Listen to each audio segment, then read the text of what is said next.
A paz do Senhor, família. Saudades, amo vocês.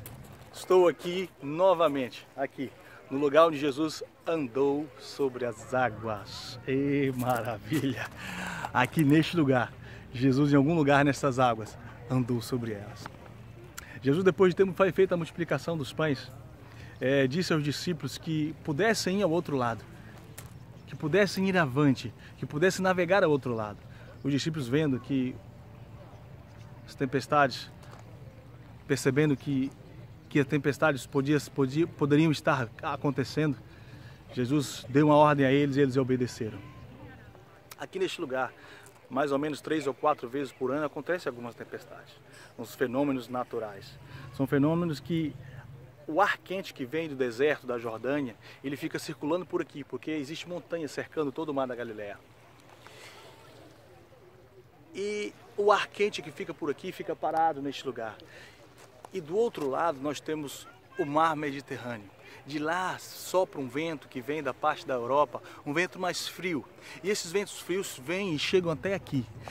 Passam pelos desfiladeiros entre duas montanhas, existe uma brecha entre duas montanhas. Eles passam por ali e se encontram com o ar quente daqui, formando assim uma tempestade, formando assim um redemoinho e formando grandes ondas, grande movimento das águas, e as águas ficam agitadas e acontece uma tempestade, acontecem ondas aqui.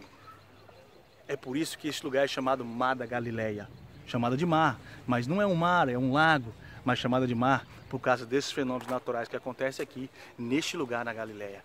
Fenômenos que geram ondas, tempestades, que geram tribulações nas águas neste lugar. E Jesus liberando uma palavra sobre os discípulos, mesmo percebendo, mesmo usando o seu profissionalismo de pescadores, eles foram e caminharam na palavra de Deus e obedeceram a Jesus. Jesus, de um alto da montanha, ficaram observando eles. Na 4ª vigília da noite, Jesus resolve ter com eles. Já era noite. Jesus começa a caminhar sobre as águas e os encontra. Eles, quando viram Jesus, espantaram, ficaram todos espantados de medo e disseram: escuta, é um fantasma. Mas eu paro e fico pensando, como um fantasma? Se eles sabem, os judeus sabem, os israelitas sabem que quem morre não volta, que depois da morte o juízo, eles sabem disso. E como eles pensavam que era um fantasma? Como pode isso? Se na lei, na lei de Deus, Deus revela que não há comunicação entre os vivos e os mortos. Morrendo depois disso o juízo. Mas eu tenho uma explicação para isso. A influência de Roma, a influência dos gregos neste lugar, que acreditavam na ressurreição, que acreditavam, não acreditavam na ressurreição, mas acreditavam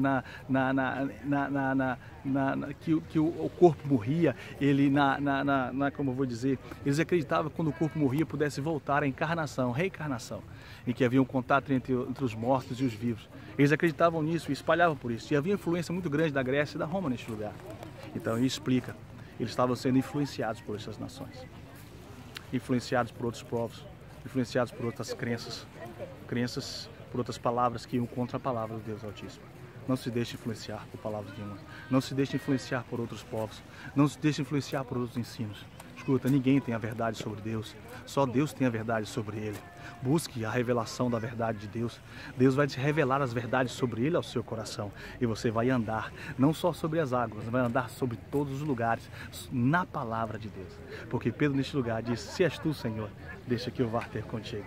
E Jesus disse: venha. E muitos dizem que Pedro caminhou sobre a palavra de Deus. Eu não quero crer assim. Nós não podemos pisar na palavra de Deus e caminhar sobre a palavra de Deus. Ele caminhou dentro da palavra de Jesus Cristo. Quando eu e você caminhamos dentro da palavra de Jesus, não há tempestade que possa nos deter. Não há tribulação que possa nos parar.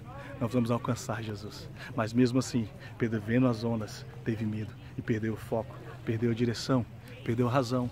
Deixou de interpretar a voz de Jesus. Deixou de acreditar novamente na palavra de Jesus. E Pedro começa a afundar. E Jesus lhe estende a mão, ele socorre, ele traz para o barco, para um lugar seguro. Escuta, eu sei que eu e você, muitas vezes caminhando na palavra de Deus, há momentos em nossas vidas. Há momentos em nossas vidas que nós duvidamos. Há momentos em nossas vidas que nós pensamos estar sós. Há momentos em nossas vidas que nós precisamos de um auxílio. Sim, mas não esqueça, nós somos pecadores e falhamos sempre. Mas Jesus sempre está lá, com a mão estendida, para nos socorrer, com a mão estendida para nos levantar. Ei, não fique caído, estenda sua mão para Jesus. Jesus vai te levantar, Jesus vai te honrar, Jesus vai levantar o seu ministério, Jesus vai levantar a sua casa, Jesus vai pôr em ordem o teu casamento, Jesus vai levantar o seu filho, Jesus vai levantar o seu trabalho, Jesus vai levantar você. E estenda a tua mão e reconheça que é falho, e Jesus te levante neste lugar e você caminhe na palavra de Deus. Seja vitorioso em Cristo Jesus. Deus te abençoe, em nome de Jesus. Família, amo vocês. Beijo.